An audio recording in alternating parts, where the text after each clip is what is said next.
Adventist World Radio, the voice of hope.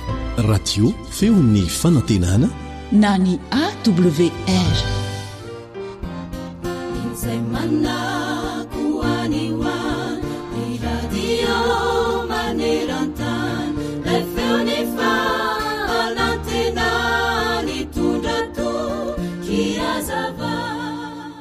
Ny rehetra dia samy manana ny hatsarany avokoa, saingy tsy ny olon-drehetra ny mahita izany. Eny, misy ny ratsy ary misy ny tsara. Tsy ny olona rehetra nefa ny manana fijery tsara. Misy mahita ny tsara ho ratsy ary misy mamadika ny ratsy ho tsara. Manam-porofo izany fa miharatsy ny fiainany zanak'olombelona. Izao anefa ny tsy miova ary tsy azo nizaniza hovaina. Rehefa tsara dia tsara, ary rehefa ratsy dia ratsy izay. Tsy azo afamadika izany ka atao lasa lamaody, saingy noho ny fahotana na tonga antsika hanana fironana ho amin'ny ratsy ary ampifamadika ny tsara sy ny ratsy. Toe-javatra iray izay mety ho sarotra ao antsika kanefa azo ny rehetra atao kosa ny mitady sy mijery izay mety ho lafy tsara ny zavatra anankiray. Eny, tsy misy tanteraka isika na dia iray monja aza, saingy nomen'ilay raintsika ny an-danitra toro lalana sy fampitandremana tsara isika izay natao arahana. Izao no afatra ny soratra masina ho antsika ao amin'ny Isaia 5:20. Lozan'izay milaza ny ratsy ho tsara ary ny tsara ho ratsy, izay manao ny maizina ho mazava ary ny mazava ho maizina, izay manao ny mangidy ho mamy ary ny mamy ho mangidy.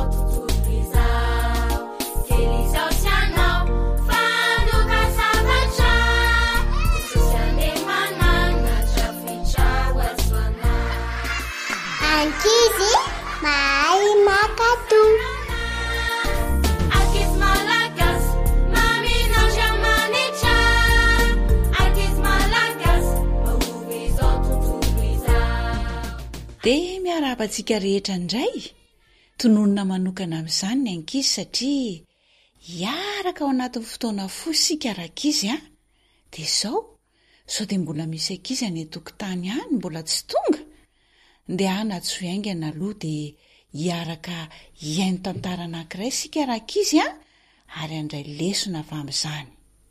Fomba marobe rakizy no azontsika atao mba ahatonga tsika rehetra ho be fitiavana sy mahay manaja. Dia mikasika izay indrindra ary ny lesona ianarantsika amin'ny alalan'ity tantara ity. Dia mihaino tsara daholo ary ny fanajahana. Tantara no soratany Anitra Nirina Arivony, andrenesana ho an'ny Zoanitra, Fanja, Samma ary Naritiana.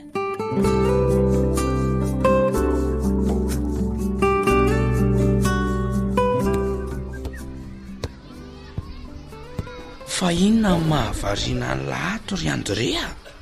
Ny ankizy ry ambadika ry faly ry miaraka amin'ny lalao baolina. Elahy nefa tia mipetrapetraka rery mangingina atao ambadiky ny trano ato. Ka misy zavatra eritreretiko angery elio dia izay mahatonga mipetraka vetivety eto aloha. Le fitsangatsanganana amin'ny faran'ny herinandro ny tena. Ay ve, mbola amin'ny faran'ny herinandro nge izany ry Andrea? Androany anie vao manomboka ny herinandro Andeha ve dadanareo sy mamanareo ry elio? Ka tsy maintsy mitondra ray aman-dreny ke ho madama amin'io fitsangatsanganana io satria sady mitsangatsangana no misy fivorian'ny ray aman-dreny ihany. Elio mba misy zavatra teneniko amin'ny sety. Hoe ahoana? Asy dadanay sy neninay raha andeha indray amin'ity fitsangatsangana an'ity. Zareo mantsy milaza fa miasa foana dia sao miteny hoe tsy afaka eo indray. Ka efa niteny tamin'ny zareo angalo elahy hoe rehefa mitsangatsangana dia tsy maintsy miaraka amin'ny ray aman-dreny e. Rehefa miravo avy eo aho vao hiteny amin'ny zareo ka. Za aloha efa niteny tamin'ny dadanay sy mamanay e. Dia ahoana ny fomba nitenena an'se tamin'ny zareo? Zany koa ve dia sarotra e. Niteneniko fotsiny hoe hitsangatsangana ny ao am-pianaranay ry dada sy neny amin'ny farariny herinandro a. Dia tsy maintsy mandeha nareo mivady na tianareo na tsy tianareo satria mpampianatra mihitsy ny teny an'izany. Dia ohatr'izany ve fiteniny sy amin'ny dada sy neniny sy? Maninona? Dia nanaiky ny andeha ve zareo? Zany no iziko. Fa maninona nefa n'izany e. Zareo aloha mbola tsy niteny ny valiny na andeha na tsy andeha fa efa niteny aloha e. Tsy raharahako zay tiany io na andeha izy na omena hatrany fa tsy misy ray aman-dreny. Ndao aloha tsika roa lahy hiaraka ho any an-tranonay dia ateriko sy avy eo e. Ndao e.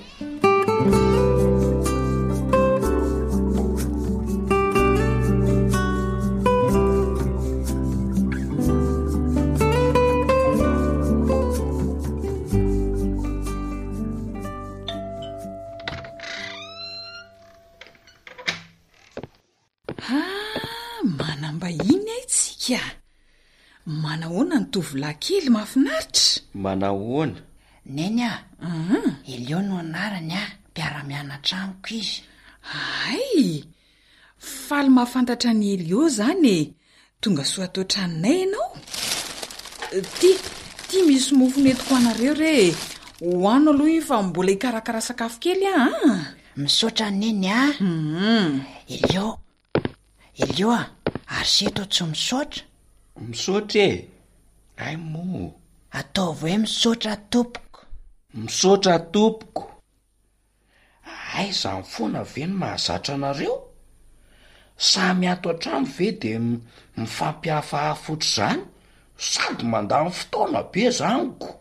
Ka tsy mifampihafaha zany Elio a. Fa mariky ny fanajana rehefa misy olona manome zavatra anao, indrindra fa ny ray aman-dreny a. Nga? Ie. Dia tsy maintsy misaotra foana zany. Nefa manome zavatra ho an'ny zanaka angeny tokony ataon'ny ray aman-dreny. Aiza veko, isak'izay 2 minitra ve dia misaotra tompoko, azafady tompoko, lasa tompoko, na tompoko. Ie, tokony hajaina daholo ny olona rehetra Elio a. Indrindra fa ny ray aman-dreny hoy dada sy neninay. Sady Andriamanitra mihitsy anie no teny an'izany ao amin'ny didy 10 e. Voasoratra ao amin'ny Baiboly mihitsy zany.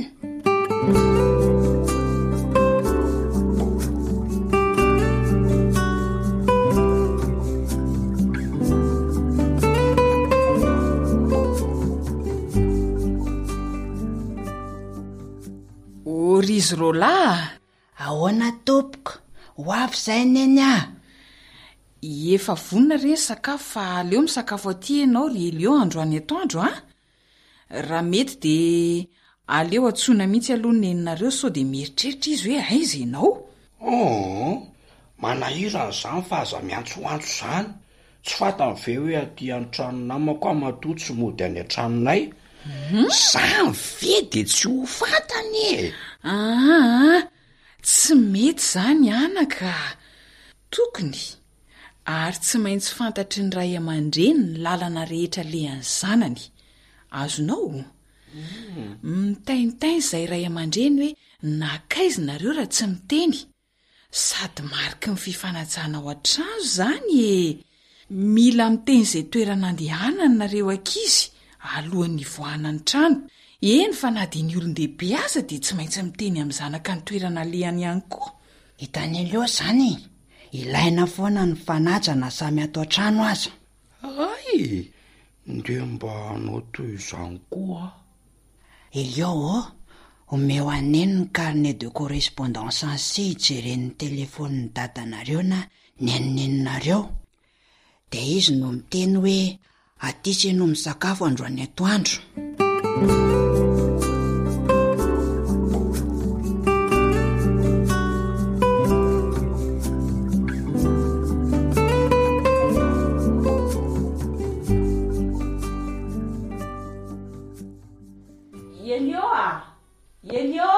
ahoana tompoko?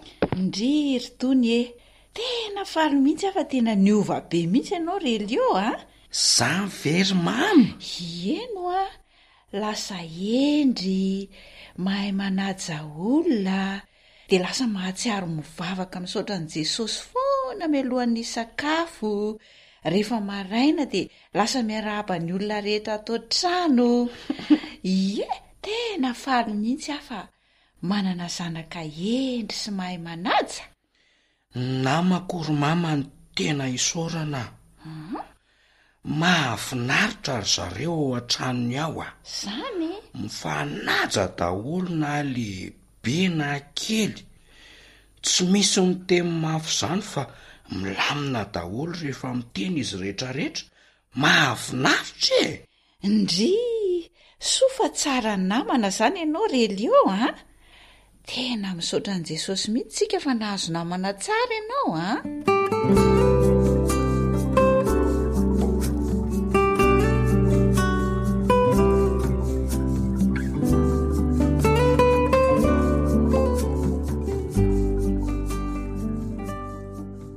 Rankizy malala, tadidio mandrakariva fa raha te hanaraka ny ohatra izay naseho an' Jesosy tsika, dia tokony hanaja ny mpampianatra antsika any an-tsekoly, ny pastera, ireny mpitarika antsika ireny, ny zoky sy ny ray aman-drenitsika ao an-trano. Ny fanajana rankizy dia fomba anankiray ahazahoana manaraka sy maneho fitiavana an' Jesosy. Dia oka izany isika rehetra mba ho tonga ankizy be fitiavana, tsara fanahy, mahay manaja ny namantsika sy ny olona rehetra isan'andro.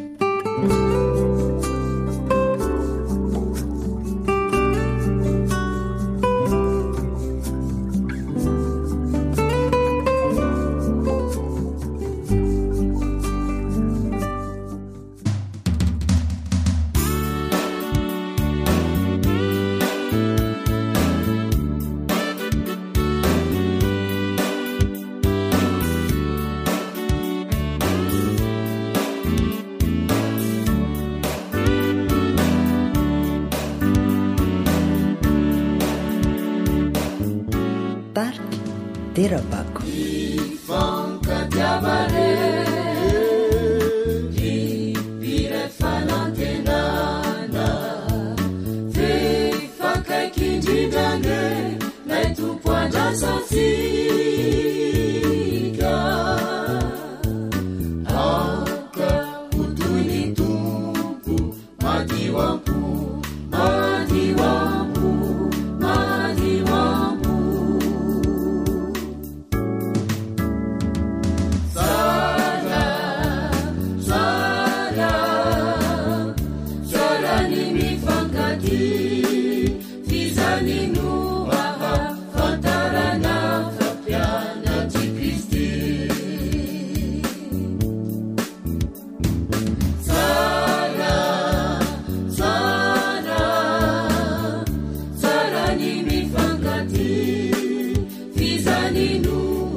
zay lay monjany fanantenana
WR manolotra ho anao feon'ny fonantenana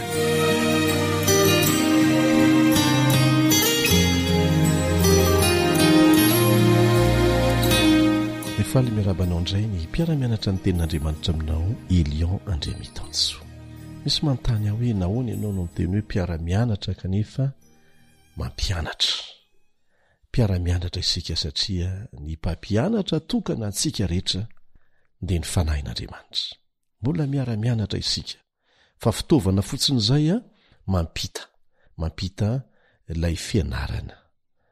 Dia ny fanan'Andriamanitra ny omba antsika rehetrarehetra mba hatafita ny lesona tiany ampitaina amintsika. Iaraka hivavaka isika.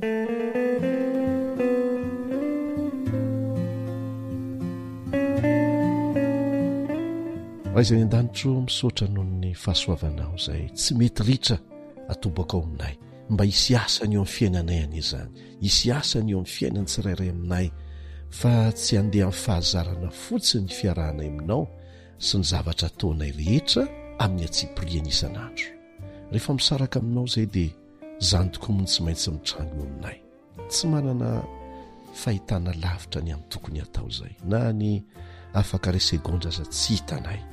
Ka dia mamelany elokay ary mangataka anao izay mba hampisokatra ny masonay, ahitanay izay tiana ho atao eo amin'ny fiainanay, na amin'ny zavatra heverinay tsy dia ho zava-dehibe aza, anisan'izany ny fitenenana izay ho resana manokana amin'ity anio ity.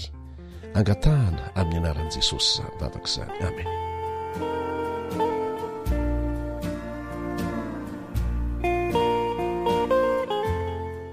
Raha omena lohateny ity fiarantsika mianatra amin'ity anio ity dia izao ny lohateny omena azy: mianatra miteny ampahasoavana.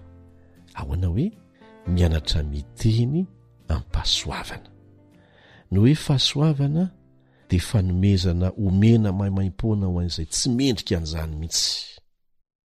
Zany hoe ilay fitenenana ampahasoavana zany dia miteny zavatra anankiray izay tsy mendrika avaly an'ilay olona miteny aminao.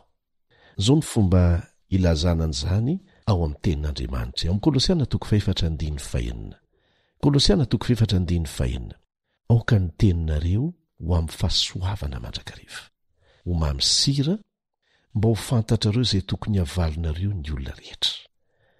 Ny zavatra tenenina mihitsy zany tsy voatery hifanaraka amin'izay teny nataon'ny olona taminao. Mety miteny ratsy ianao ohatra ny olona anankiray, fa ianao dia asain'Andriamanitra mamaly zany amin'ny teny pasoavana, zany hoe teny izay tsy mifanaraka amin'ny teny izay nataony taminao.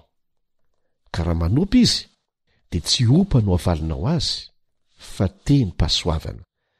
anaona reny fiarahamonina ao atokantrano ao, ao an-dakilasy ao anatin'ny toeram-piasana ao, eny an-tsaha eny, raha mianatra miteny ampasoavana daholo sika rehetrarehetra. Raha le karazam-pitiavana zay ifankatiavan'ny olona rehetra eo amin'ny fiainany andavanandro, hitovizan'ny olona rehetra no ananako na hanananao, de tsy hay an'izany isika. Inona le karazana fitiavana ifankatiavan'ny olona rehetra? Zay tiako de tia, zay tsy tia de tsy tiako. Tsy zay le izy. Zay tia ny namako de tiako, zay tsy tia ny namako de tsy tiako. Sy ny sisa. Mety anana endrika fity mifamaly zany. Zay no mampateza ny fiarahamonina. Kanefa hoy Jesosy hoe, raha zay tia nareo ihany ny tianareo, mova jentilisa tsy manao takan'izany koa. Isika kristianina dia ampianarin' Jesosy hitiana ny fahavalontsika azy, ary hiteny ampasoavana amin'izy ireo. Tsy moro zany olona manao ratsy aminao ve? Anaovanao teny ampasoavana. Olona manompa anao ve? Anaovanao teny ampasoavana. Tsy maintsy ianarana nefa zany. Ny fanahin'Andriamanitra dia vonona ny ampianatra antsika amparitana. Hoy aho hoe mety mahavita indraindray, mety tsy mahavita indraindray. Anisan'ny hilana fahendrena ny miteny ampasoavana ny olona anankiray tiana ho anarina mba hatonga azy hibebaka. Mahafinaritra ny fomba nataony Natana-paminany tamin'ny Davida mpanjaka. Tsy mora zany hoe mpanjaka no ho anarina, kanefa vitany Natana izany. Zao no vakitsika mahakasika ny zavatra niseho ao amin'ny Samuela 2:12, manomboka eo amin'ny 1:1. Samuela 2 manomboka eo amin'ny 1:12. Lohateny dia manao hoe nibebahany Davida rehefa nanariny Natana ary nafahany any Raba. Ary Jehova naniraka ny Natana. Jehova mihitsy naniraka ny Natana akao amin'ny Davida. Dia tonga tao aminy izy ka nanao taminy hoe nisy olona roa lahy tao an-tanàna anankiray. Ny iray manan-karena, ny iray malahelo. Ilay manan-karena nanana ondry amanosy sy omby betsaka, fa ilay malahelo zany hoe ilay mahantra dia tsy nanana ninninna afa-tsy zanak'ondry vavy kely ray monja zay novidiny. Ary nikolokoloiny tsara io ka nitombo teo aminy sy ny zanany. Zany hoe niteraka zany ilay ondry. Dia toizantsika fa tamin'ny any kelindra lehilahy no nihinanany, ary tamin'ny kapoakany no sotrony, sady notrotroiny teo an-tratran'izy ka nataony toy ny zanany vavy. Ka iny tsy inona mba nyfananany ko? Karakarainy tsara. Dia toizantsika ny vaky teny 14. Ary nisy vahiny tonga tao amin'ilay manan-karena, nefa niondry ny amanosiny sy ny ombony tsitsiny, ka tsy nangalany atao nahandro ho an'ilay vahiny tonga tao aminy, fa ny zanak'ondry vavin'ilay mahantra no nalainy dia nataony nahandro ho an'ilay olona tonga tao aminy. Tena tsy rariny zany ianao manana be dehibe, tsy tianao akanana kely aza, fa ny an'ilay mahantra tsy misy afa-tsy anankiray, iny no alainao. Rehefa narihan'izany Davida dia zao no voalaza eo amin'ny 15, dia nirehatra mafy ny fahatezerany Davida tamin'izany olony izany, ka hoy izy tamin'ny Natana, raha velona koa Jehova tsy maintsy atao maty izay olona nanao an'izany. Ary ilay zanak'ondry vavy tsy maintsy onerany efatreny noho ny nanaovany an'izany zavatra izany sy noho ny tsy namindrany fo. Dia hoy Natana tamin'ny Davida, ianao anie no voalaza ao anatin'izany tantara izany. Zao no lazain'i Jehovah Andriamanitry ny Israely. Zao nanositra anao ho mpanjaka ny Israely, namonjy anao afaka tamin'ny tanan'i Saoly, ary nomeko anao ny tranon'ny tomponao sy ny vadin'ny tomponao ho andefy mandrinao, ary nomeko anao koa ny firenen'i Israely sy Joda, ary raha mbola tsy ampy ho anao zany dia nomeko bebe kokoa ianao. Ka nahoana ianao no nanamavo ny tenin'i Jehova ka nanao izay ratsy eo masony? Oria etita nasianao ny sabatra, zany hoe ny vonoinao izy. Ary ny vadiny nalainao vadinao, eny efa nivonoinao tamin'ny sabatry ny taranaka amoana izy. Noho izany dia tsy ala amin'ny taranaka ao mandrakizay kosa ny sabatra, satria nanamavo ahy ianao ka naka ny vadiny Oria etita ho vadinao. Zao koa no lazain'i Jehova, indro zao efa tonga loza aminao avy eo amin'ny ankonanao ihany, ary esoriko eo masonao ny vadinao ka omeko ny namanao, ary izy handry amin'ny vadinao amin'izao atoandro be nanary zao, fa ianao nanao zany tao amin'ny mangingina, za kosa ny eo an'izany zavatra zany eo anatreny Israely rehetra sam'izao atoandro be nanary zao. Dia hoy Davida tamin'ny Natana, efa nanota tamin'i Jehovah aho. Eno kosa Natana tamin'i Davida, Jehovah efa nanaisitra ny elokao ka tsy ho faty ianao. Nampibebaka any Davida ny fomba nananarany Natana-paminany azy. Asika ataony mianatra an'izany e. Jesosy koa dia nanao fanoharana na tantara hoentiny mampita fananarana amin'ny fomba tsy manafitoina. Ahoana ny ianao? Ahoana ny aho? Azo ataony miezaka manatsara io fomba itenenana io hoe na manazava, na mananatra, na maneho hevitra, na mananatra. Dia azo atao foana ny mampiasa an'le hoe teny pasoavana, satria izay raha teo amin'ny tian'Andriamanitra ianarantsika. Anisan'ny zavatra anankiray tsy maintsy ianarana koa amin'ny fitenenana ny miteny amin'ny fotoana mamety azy, ary izay mihitsy mivoalaza amin'ny oabolana 5:20. Oabolana 5:20 amin'ny dika teny New American Standard Bible ihany ity. Amin'ny teny dika teny malagasy dia hoe ny teny atao amin'ny antony dia toy ny paoma volamena ao anaty vilia volafotsy tsara soratra. Fa amin'ny dika teny fototra dia izao ny ilazany azy, ny teny atao amin'ny fotoana tokony tenenana dia tahaka ny paoma volamena ao anaty vilia volafotsy tsara soratra. Mila mianatra miteny amin'ny fotoana tokony tenenana zany. Tsy zay rehetra tiana ho tenenana zany amin'ny fotoana tiana ho itenenana azy, amin'ny fomba tiana ho itenenana azy dia mety avokoa na marina aza. Fa ilainao ny mifidy ny fomba itenenana, ny fotoana itenenana. Zany koa no hevitry ny hoe miteny amin'ny pasoavana. Raha mbola tezitra le olona no miteny ianao dia tsy tafita ny afatra. Sa tsy zany? Efa tratran'izany avokoa angentsika fa tsy kivy satria manana faharetana mitaizantsika Andriamanitra amin'ny alalan'ny fanahy masina. Mety ho resy androany fa mba mety maharesy rapitso ny hafarany mandresy tanteraka. Omba antsika ny Jehova, ombanao, omba izy amin'ny fiezahana mianatra mampiatra izay ny anarantsika avy taminy. Amen.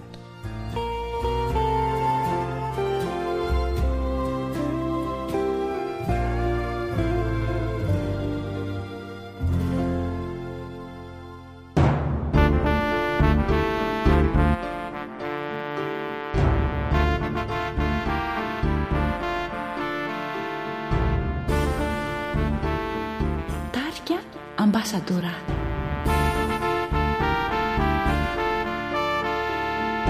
Misy teny mitondra fifaliana, misy koa teny mampahory, samy teny nefa tsy mitovy ery.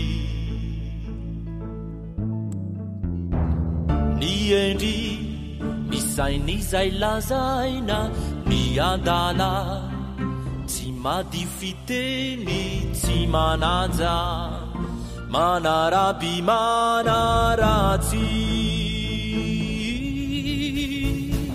Fidio izay teny ambarasaino, sy evero tsara fany, vavaratsy de adidy, ny teny susakafo mamelombelonaina.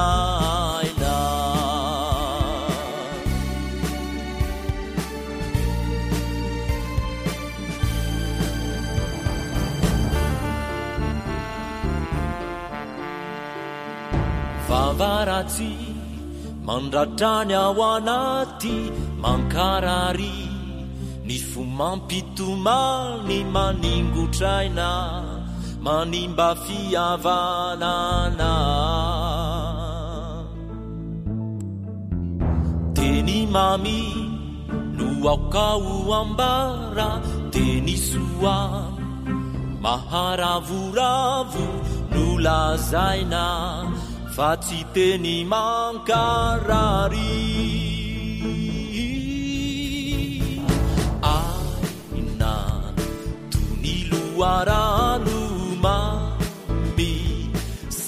mampahery mampy toniny fotsy hitraotra ny teny milaza manambara fitiaina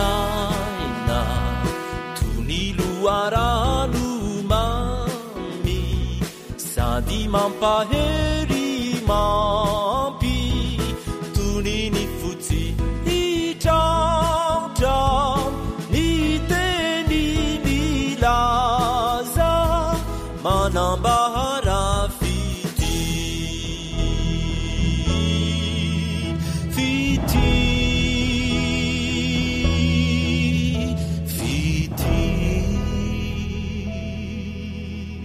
ankoatra ny fiainoana amin'ny alalan'ny podcast dia azonao atao ny miaino ny fandaharany radio AWR sampana teny malagasy amin'ny alalan'ny Facebook isanandro amin'ny ity pejy ity AWR feon'ny fanantenana.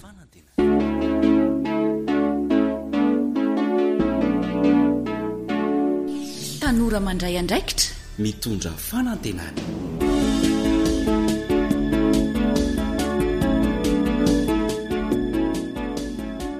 mamerina indroa manantitrantitra ko miarahaba tomboky lasy tomboky vavy hiara-dia mandritry ny minitra vitsivitsy mony sika ko manasanao indrindra fa isika tanora aritra hiaino hatramin'ny farany.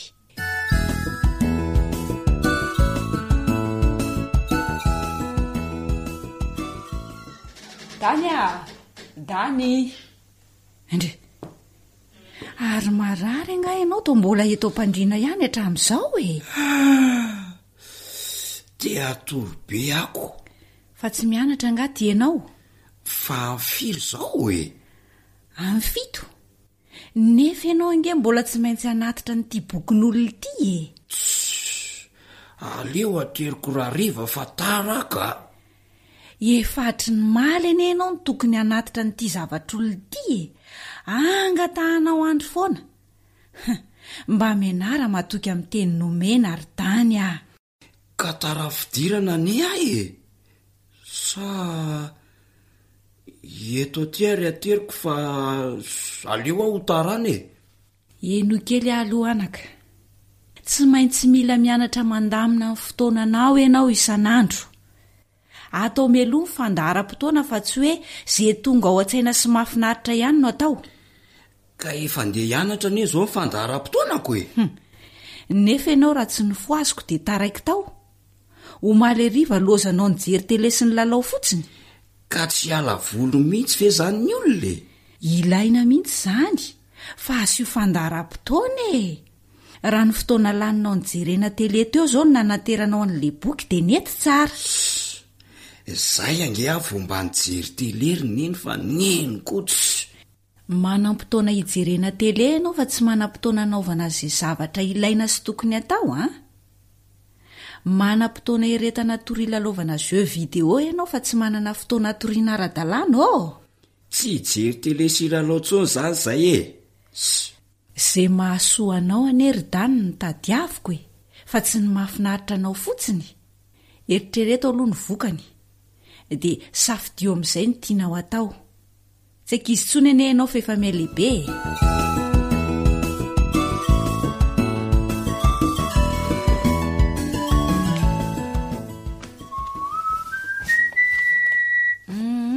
Tonga ianao.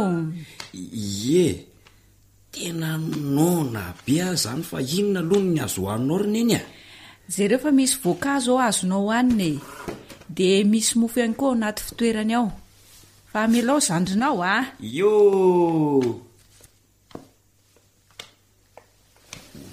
Oay! Fa nakaiza le zavatra teto e.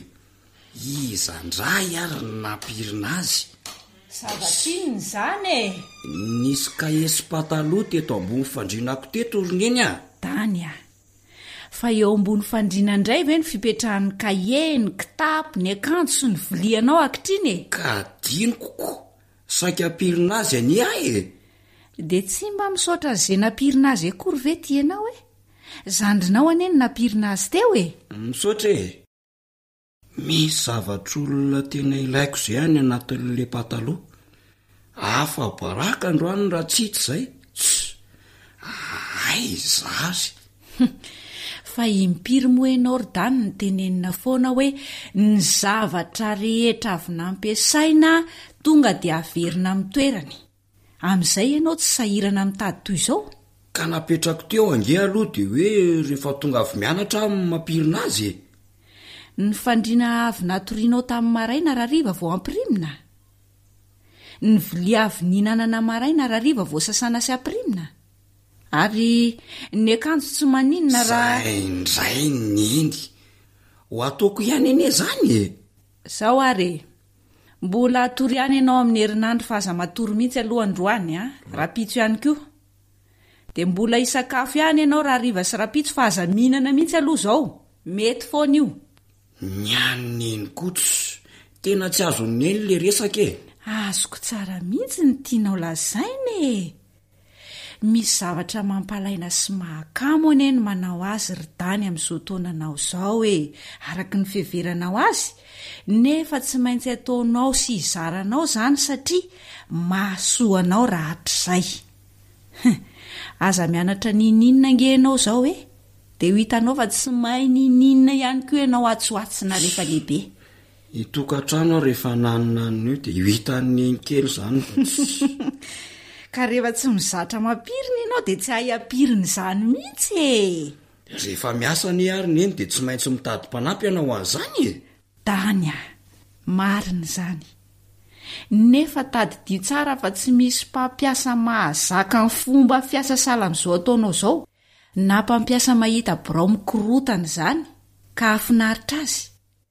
Raha sala amin'izao no ataonao any amin'ny birao anao any rehefa miasa ianao. Miditra maraina ianao rariva dia voaroaka. Fa nga izy azonao valiana salamiko izao hoe rehefa avy eo na rariva alamiko reo. Eny e, iezaka e. Tsara izany. Tadio tsara anaka fa amin'izao taonanao izao ny tsy maintsy hanazarana anao ny zavatra tokony ataonao. Na tsy tianao aza na ny tianao atao raha hatr'izay.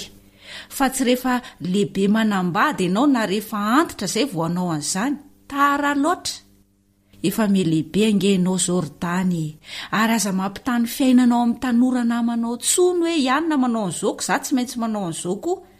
Fa ny safidinao sy ny fiainanao ho avy izay amin'izay jerena. Be dehibe ange anaka ny tombontsoa azonao e. Na ara-tsaina izany, na ara-batana, na ara-piarahamonina, na ara-panahy. Rehefa mizatra manao zavatra tsara ianao. Ka tiako tsara sala amin'izany mihitsy ny fiainako roneny e. Ka neny ene te hanampy anao e. Ampio zany ako. Ry tanora, zonao no misafidy izay tianao atao. fa tsy zonao ny safidy izay tsy maintsy ho vokatry ny safidy nataonao. Ko mahaiza misafidy.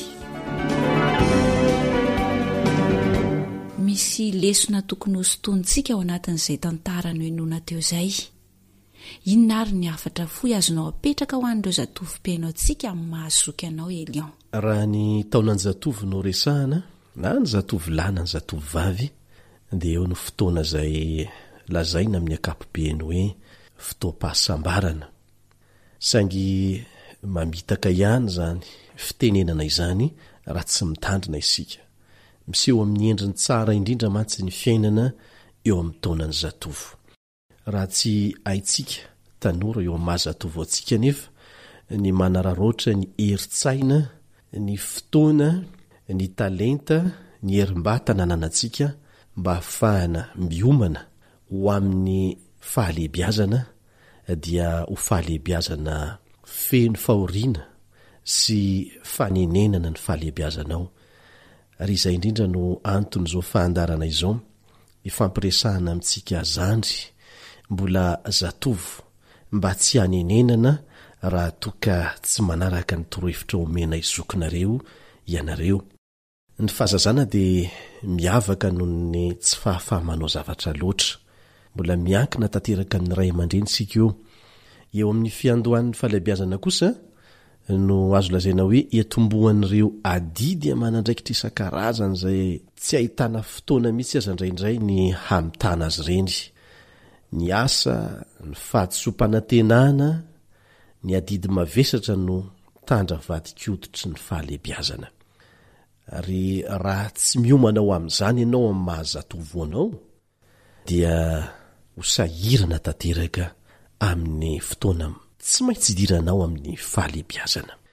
Eo amin'ny fiandohan'ny fahanterana indray no atsapan'ny olona fa efa nindosy ny taona avokoa reo asany mamiratra indrindra. Any no tena mifatratra daholo an-tsaina ny nenina vokatry ny tsirambina tamin'ny atanorany. Any no mipetraka tsara ilay fitenin'ny tolo manao hoe tanora ratsy fiary, antitra vao ratsy loka. Ka ny teny atsipa ho antsika zandry ao anatin'ny fotoana ny mahazatovo dia izao ilaina ny mamboly azo raha mbola tanora mba hisy alofana rehefa antitra, fa ahazarevo amin'ny hoe be ny fahafinaretana tokony andaninandro. Misy dadabeako zay nananatra andre mandeha fony ambola kely ary tsy adiniko mihitsy zay anatra nataony azay ary nitondra soa nandritry ny androko ny ainako tamin'ny fahatanorako hatramin'izao. Ny anatra ny meny dia izao tahaka ny règle na ny tsipika anankiray lavalava hoy izy ny fiainana. Ny atsasak'io règle io na io fanipihana io dia mamy ary ny atsasany mangidy. Dia anjaranao no misafidy zay tianao hohanina meloa, fa natao hohanina mantsy izy io. Hanomboka amin'ny fihinanana ny mamy venao sa hanomboka amin'ny fihinanana ny mangidy? Satria hatramin'ny idiran'ny fahotana teto an-tany anaka ozy dia tsy maintsy izay ny fandehan'ny fiainana. Mizara roa izy, mangidy sy ny mamy. Ka amin'ny fotoana mbola mahatanoranao, amin'ny fotoana mbola mahakely anao, raha toa ka manara-po amin'ny filalaovana fahafinaretana ianao, tsy mieritreritra fa tsy ny mamy ihany, dia tsy maintsy efara mangidy ny fiainanao. Raha toa kosa ianao tapa-kevitra ny hamola-tena, hiafy, hiaritra mandritra ny fotoana ny fahatanorana, hanao ny ezaka rehetra mianatra mafy, hanao ny ezaka rehetra mba hitsinjovana ny fotoana rehefa lehibe, mba hanana asa tsara, hanana izay ho avy azo antoka rehefa antitra, dia ilamina tokoa ny fiainanao rehefa lehibe ianao.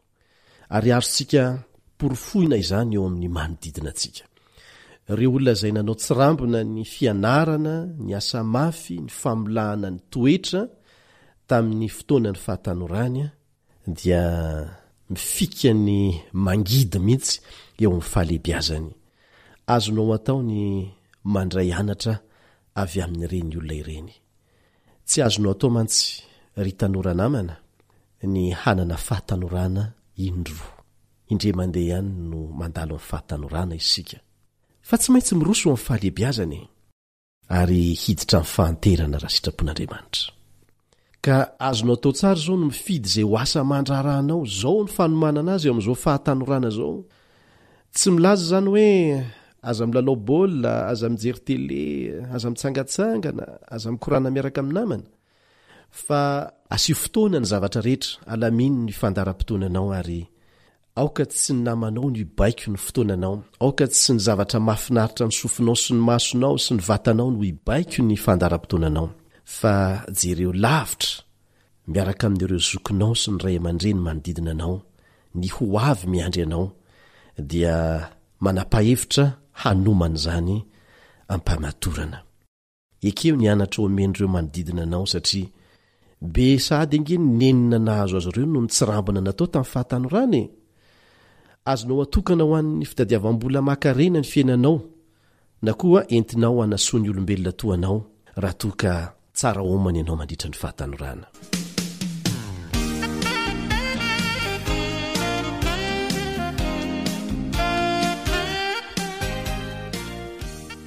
Nandritra ny fahazazantsika isika dia azo lazaina hoe nentim-pahazarana ihany ny fomba fiainana, fihetsika ny tovizana amin'ny olon-drehetra manodidina noho ny ainana.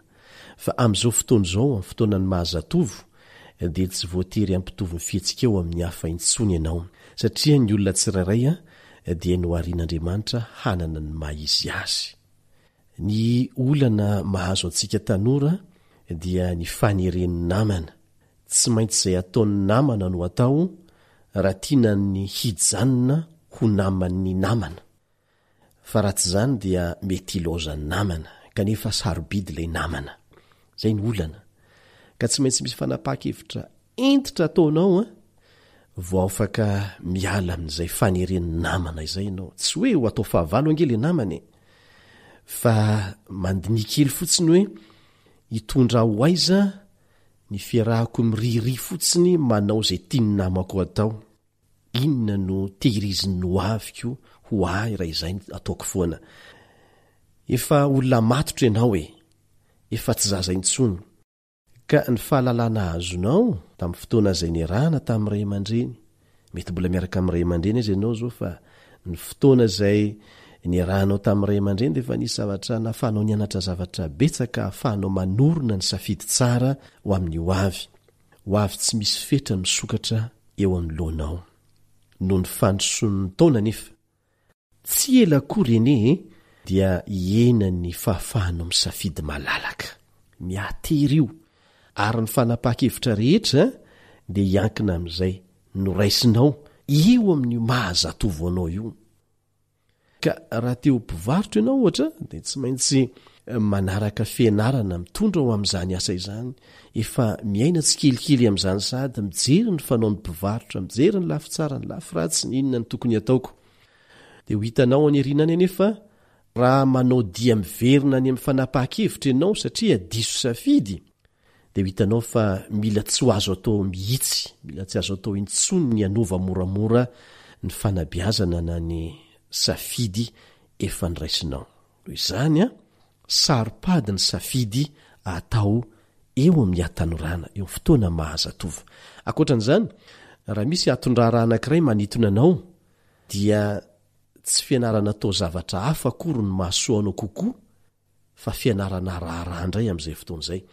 Kanefa any aorianany indray, raha toka leo an'ilay raharaha ianao ka mba tianao tao zavatra ohatra, dia ho hitanao fa anahirana anao tokoa ny tsy nianaranao an'izany tamin'ny fotoana ny fahatanoranao. Noho izany dia mandritra ny fotoana mahazatovo anao zany no manefy no avinao, eo no miantoka no avinao, eo nefa ny fotoana mahabe fafinaretana sy ny fisotonany namana indrindra. Ka izay mahay miala mialoha, mahay miala amin'izay fisotonany namana izay, mahay mandray fanapa-kevitra mialoha no hanana ho avy mamirapiratra rehefa lehibe. Toa manao dia miverina, manao dia menotra tokoa mantsy ny fiainana, satria ireo safidy sy fanapa-kevitra lehibe indrindra dia raisina amin'ny fotoana tsy mbola ananana fanandramana hanazavany saina. Ary izay le mamitaka antsika tanorany, ianao zany tsy mbola mahafantatra hoe manahoana zany zavatra mety hitranga amin'ny fiainana zany, ianao mbola tsy matotra, kanefa ao anatin'iny fotoana iny tsy maintsy andraisana fanapa-kevitra izay hiankina ny ho avinao ray manontolo. Ary ny torohevitra omena dia izao hoe enoy ny tenin'ny ray aman-dreny. Misy teny eo amin'ny Baiboly manao hoe izay manatsofina aoka izy hiaino.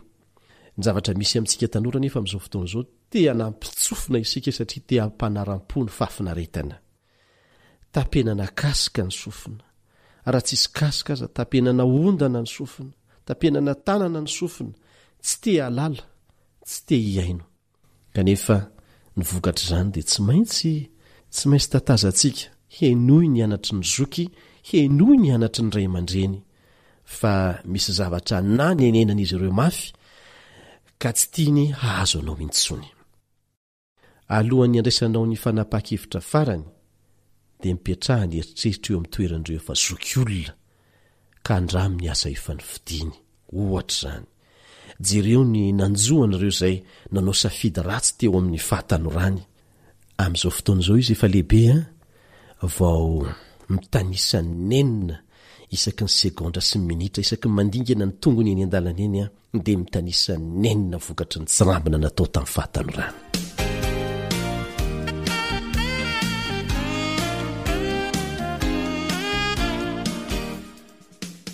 fa akoatra ny fifidianana asa dia misy zavatra be dehibe ihany koa izay manoatra lavitra noho ny asa iankinany ho avinao ny safidy ataonao amin'ny fahatanoranao daholo anefa izany. Andeha ka ohatra kely isika. Tahaka ny famolahana fiarakodia anankiray ho amin'ny asa ampiasana azy ny fotoana mahazatovo antsika. Dia miankina be dehibe amin'ny fomba fikojakojana azy ny asa mety ho vitan'ilay fiarakodia amintsika sy ny faharitan'ilay fiarakodia. Raha entina mpitandremana tsara ilay fiarakodia, voaraka tsara ny toromarika rehetra no men'ny mpanamboatra azy, ny amin'ny menaka sy ny sisa, ny fikojakojana rehetra ilaina dia ho afaka anao kilometatra anarivony maromaro tsy azo tsampina izany fiarakodia izany. Tsara endrika ilay fiarakodia vaovao amin'ny voalohany noho ny fiarakodia tonta. Tsy malaza ny asa vitany nefa ny endrika ivelan'ny fiarakodia, fa naantitra aza ny fijery azy nefa tsara fikarakarana dia ho afaka anao dilavitra eny amin'ny tapokavoana, eny amin'ny tany lemaka ary mora entina ny amin'ny lalana be mpandeha izy. Ianao koa amin'izao taonanao izao dia tahaka ny fiarakodia ao anatin'ny fotoana famolahana ny mahazatovo anao. Hita mitsy hoe ioaranao reo zokozokony noho ianao be herim-batana. Raha mbola miolotra amin'ireo zokon'ireo zany sy noho ny sainao mbola kinga noho ny azy, mbola fiarakodia voavoaka, mitrifana dia mitrifana ianao, mety ho adininao ny zavatra tokony ho tandremana mikasika an'ilay fiara. Fa ny ataonao eo amin'ny fiainanao rahatr'izay lehibe ianao dia miankina amin'ny toetra sy ny maha-olonanao amin'izao fahatanoranao izao.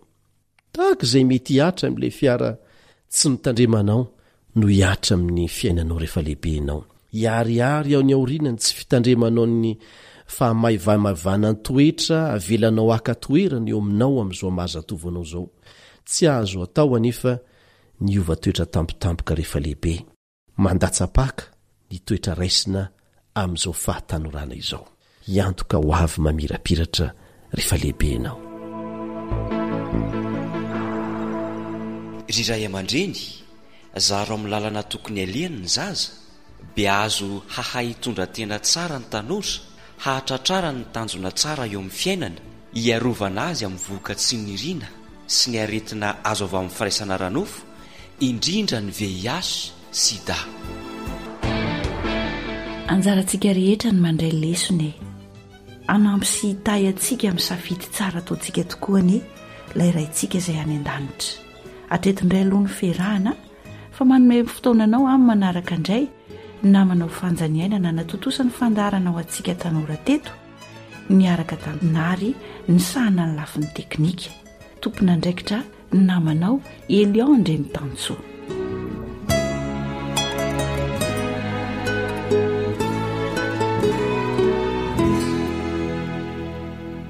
AWR Téléphone 034 06 797 62.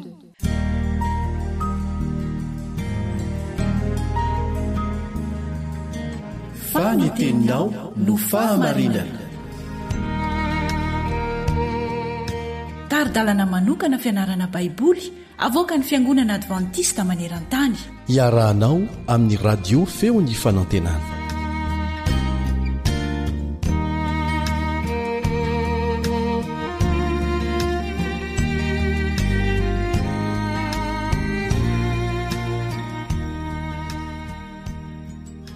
Piaro sy mpanafaka, izany loha hevitra hodinitsika an'io ao amin'ny fandalinana ny bokin'ny Salamo.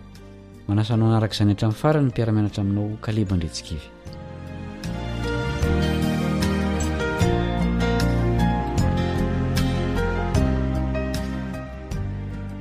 Tsy piaro ny olony fotsiny Andriamanitra, fa mpanafaka azy ireo ihany koa. Ahoana no hitantaran'ny Paoly ny fanafahana ny zanak'Israely tany Egypta? Manasanao iara-maky ny Korintianina 1:10 andiny 1-4. Korintianina 1:10-4. Fa tsy tiako tsy ho fantatra ireo rahalahy, fa ny razantsika rehetra dia tambahan'ny raona, ary izy rehetra namaky ny ranomasina. Ary izy rehetra dia natao batisa ho amin'ny Mosesy tao amin'ny raona sy ny ranomasina. Ary izy rehetra nihinana ny fihinanam-panahy iray ihany. Ary izy rehetra nisotro ny fisotrom-panahy iray ihany. fa nisotro tamin'ny vatolampy fanahy izay nanaraka azy izy ary Kristy zany vatolampy zany. Ahoana koa no hitantaran'ny mpanao salamo ny akantony zany fanafahany zany? Andeovaka itsika manontolo ny Salamo 4:1. Salamo 4:1. Fony nivoaka avy tany Egipta ny Israely, dia nitaranak' Jakoba avy tany amin'ny firenena hafa fiteny. Joda no fitoeran'ny masina, Israely no fanjakany. Ny ranomasina nahita ka nandositra, ary niorika Jordana. Ny tendrombohitra dia nifaliavanja tahaka ny ondry lahy, ary ny avoana tahaka ny zanak'ondry. Ino ny zato mahazo anao ry ranomasina no mandositra ianao, ary ianao ry Jordana no miorika ianao, ary ianareo tendrombohitra no mifaliavanja tahaka ny ondry lahy, ary ianareo avoana tahaka ny zanak'ondry. Miorooro eo anatrehan'ny tompo ry tany, dia eo anatrehan'Andriamanitra Jakoba, izay mampody ny vatolampy ho rano monina ary ny afo vato loharano. Fa ny onakantony nanafahan'Andriamanitra ny zanany tamin'ny fanandevozany Egiptianina no vetesin'io Salamo vao nivakitsika io. Manerana ny testamenta taloha hatrany amin'ny testamenta vaovao aza, ny fanafahana ny Israely tany Egipta dia entina ny ona ny herin'Andriamanitra mamonjy ny vahoakany. Ary izany indrindra no ataon'ny Paoly eo amin'ny Korintana 2:1-4 izay nivakitsika teo. Sary nohatra tandino ny famonjena ao amin'ny Jesosy Kristy no ahitan'ilay tantara manontolo izay tantara tena nisy. Aseho ao amin'io Salamo 4:1 io koa ny fanafahan'Andriamanitra amin'ny alalan'ny fifehezany ny herin'ny zavaboary amin'ny mampahary azy, izay fomba namonjen'ny vahoakany ao amin'ny Eksodosy. Maneho ny herin'ny zavaboary sy ny olombelona izay manakatsakana ny lalan'ny Israely tsy ho tonga any amin'ny tany Kanana ny ranomasina, ny on'ny Jordana ary ny tendrombohitra sy ny avoana. Andriamanitra nefa no manapaka azy rehetra. Ranomarina dia voatemitra loza ny lalana makany amin'ilay Jerosalema any an-danitra ho an'ny ankamaroany zanak'Andriamanitra amin'ny fotoana rehetra sy ny toerana rehetra. Mampahiry azy ireo ny Salamo hijery ankoatra ny tendrombohitra sy ny avoana mba hahita ny pahary ny lanitra sy ny tany. Nananan'i Jesosy koa io herin'Andriamanitra manao fahagagana ao amin'ny Salamo 4:1 io, rehefa nampitsahatra ny tafio-drivotra izy, ary koa rehefa nambarana fa tsy misy tokony hatahoran'ny fiangonana satria efa naharesy izao tontolo izao izy. Mateo 5:7-7 sy ny Jaona 5:7-7. Ireo zava-mahatalantsona nataon'ny tompo an'ny vahoakany dia tokony hahatonga ny tany manontolo angovotra eo anatrehany. Fa nikena ny fahefany sy fiankofana aminy ny tokony handraisany orooro na fangovitany io, fa tsy fatahorana mafy tsy akory. Tsy misy tokony hatahoran'ny mpino raha Andriamanitra no eo anilany. Mila miantehitra amin'ny herin'ny tompo isika satria maro ireo loza ara-panahy eo amin'ny lalantsika. Efa nampanantena fiarovana sy fanafahana izy. Ao amin'ny Salamo dia be ny teny fikasana fiarovana sy fanafahana izay milaza amintsika fa be dehibe koa ny loza eny an-dalana. Ndompony hiaro sy hanafaka anao amin'ny zavatsarotra rehetra. Dia izay koa no isarantsika androany. Mbola asaina ianao naraka ny toyny. Mametraka ny mandrapitafa ny mpiara-mianatra aminao Kaleba Ndretsikivy.